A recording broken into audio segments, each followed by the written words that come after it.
بچے آتے تھے کئی دن میں لگ جایا کرتے تھے۔ بادشاہ کے پاس خبر آئی تو خبر کچھ غمگین تھی، غم دلانے والی خبر تھی۔ خبر یہ تھی کہ ہماری فوج کو شکست ہو رہی ہے، فوج ہار رہی ہے۔ بادشاہ نے اپنی بیوی کو یعنی اس لڑکے کی والدہ کو بلایا جو بچہ مہم پر تھا اور کہا آخر کیا وجہ ہے کہ ہماری فوج کو شکست ہو رہی ہے؟ میرے بھائیوں دھیان دیں، والدہ نے کہا کہ نہیں، یہ خبر جھوٹی ہے، ایسا نہیں ہو سکتا۔ بہت اعتماد کے ساتھ کہا، حالانکہ اس کے پاس کوئی ذریعہ نہیں تھا۔ پھر بادشاہ نے انتظار کیا، پھر دوسرے تیسرے دن خبر آئی، پھر بھی غمگین خبر تھی، اور پتہ چلا کہ جو پہلی خبر ہے اسی کے مطابق ہے کہ ہماری فوج کو ہار ہو رہی ہے۔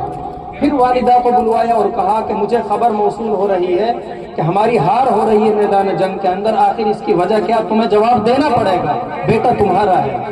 میرے بھائیوں، والدہ نے پھر یہی کہا کہ یہ خبر کی تحقیق کر لی جائے، یہ خبر جھوٹی خبر ہے۔ کہتے ہیں کہ چند دن بعد پھر تیسری مرتبہ خبر آئی، اور اب الحمدللہ خوشکن خبر تھی، خبر انصار،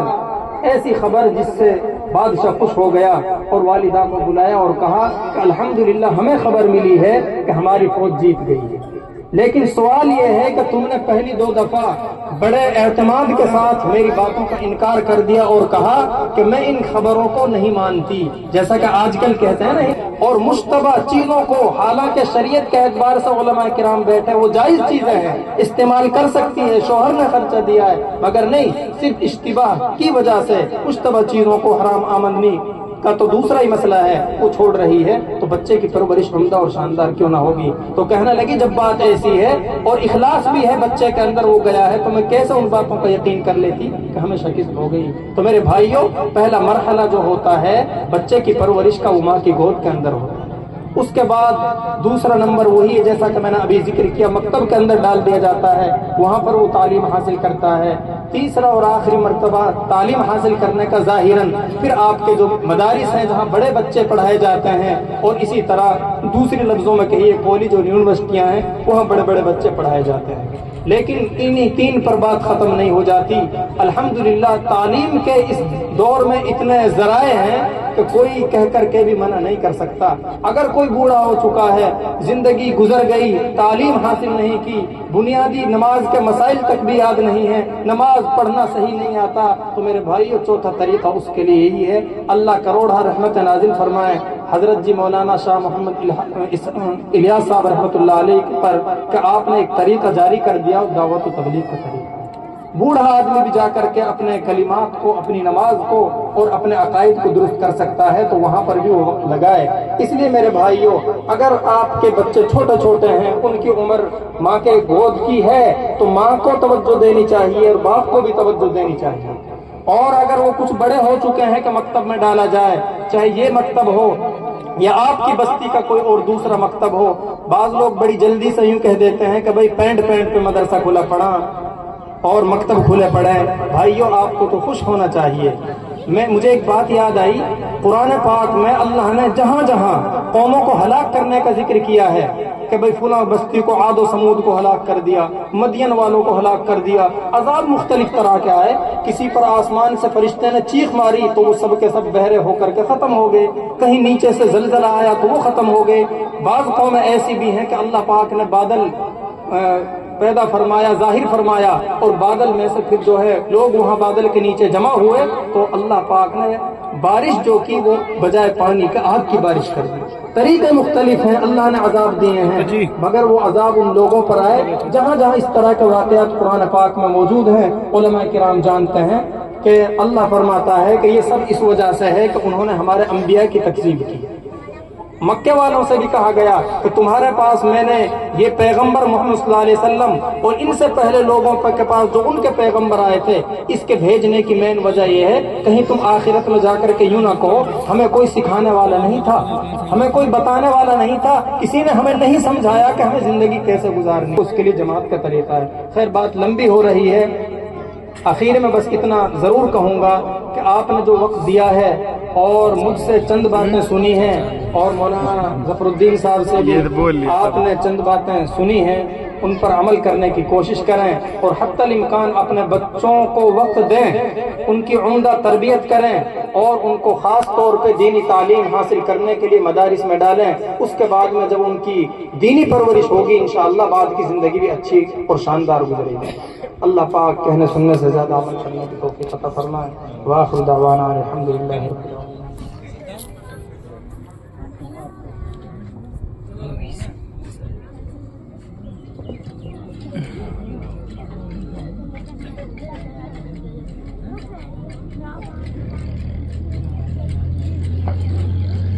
اب چھوٹی سی دعا کریں گے انشاءاللہ، اس کے بعد یہیں کہ یہیں نماز پڑھیں گے اور نماز پڑھ کے پھر کھانا کھائیں گے، کھانا کھانے کے بعد پھر آپ اپنے اپنے گھر تشریف لے جائیں گے۔ اللہم صلی علی سیدنا محمد و شفیعنا و مولانا محمد و وسلم ربنا ظلمنا انفسنا وان لم تغفر لنا وترحمنا لنکونن۔ یہ رعایا ہے، یہ پورا ملک ہے، پورے ملک کا ہو سکتا ہے اس کے اندر کوئی پیسہ خدا نہ خواستہ ناجائز بھی ہو، حالانکہ اس زمانے کے بادشاہ بھی بڑے اللہ والے ہوا کرتے تھے جیسا کہ اس واقعے سے ظاہر ہے، مگر تقوی دیکھیے آپ، مشتبہ چیزوں سے بچنا دیکھیے۔ عورت کا کہہ رہی ہے کہ میں نے اس پیسے کو اپنی ذات پر خرچ نہیں کیا بلکہ میں نے خود کمائی کی اور اس کے بعد میں اپنی ذات کا جو پیسہ لگایا، اور جب میں نے اس بچے کو دودھ پلایا تو باوضو ہونے کی حالت میں بچے کو دودھ پلایا۔ میرے پیارے بھائیوں آپ غور تو کریں،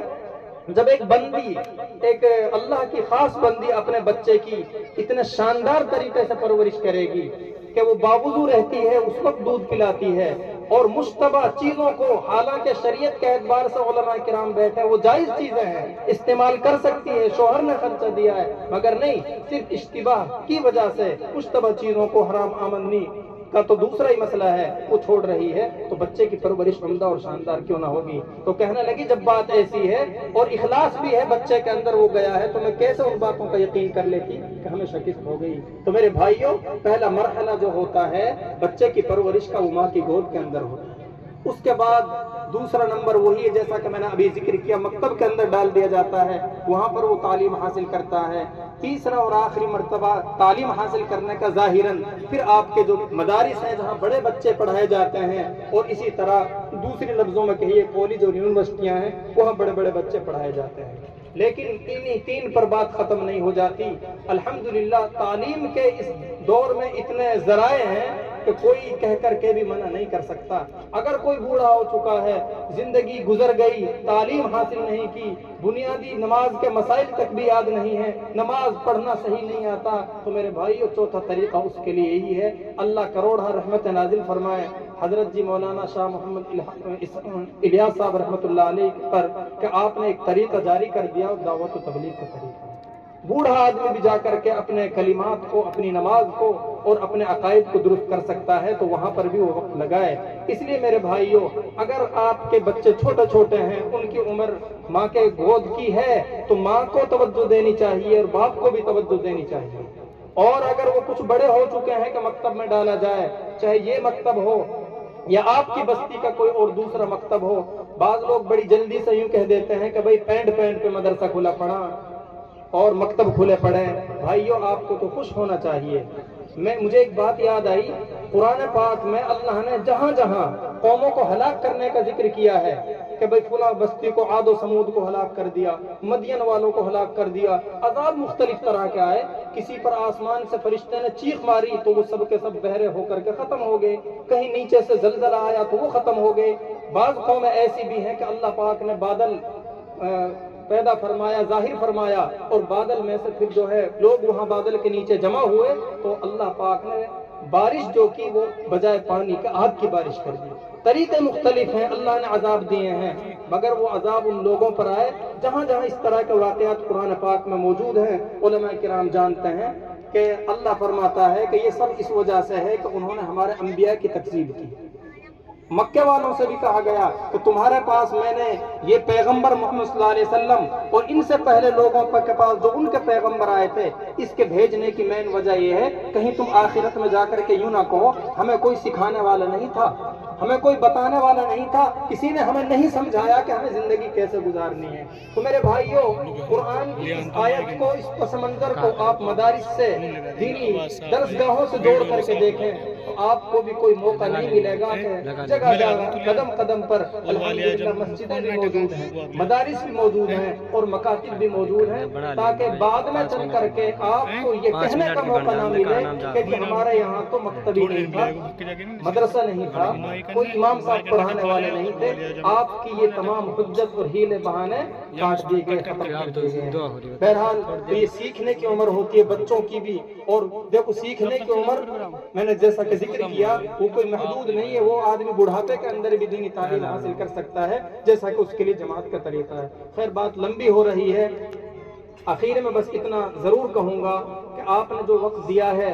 اور مجھ سے چند باتیں سنی ہیں اور مولانا ظفر الدین صاحب سے بھی آپ نے چند باتیں سنی ہیں، ان پر عمل کرنے کی کوشش کریں اور حتی الامکان اپنے بچوں کو وقت دیں،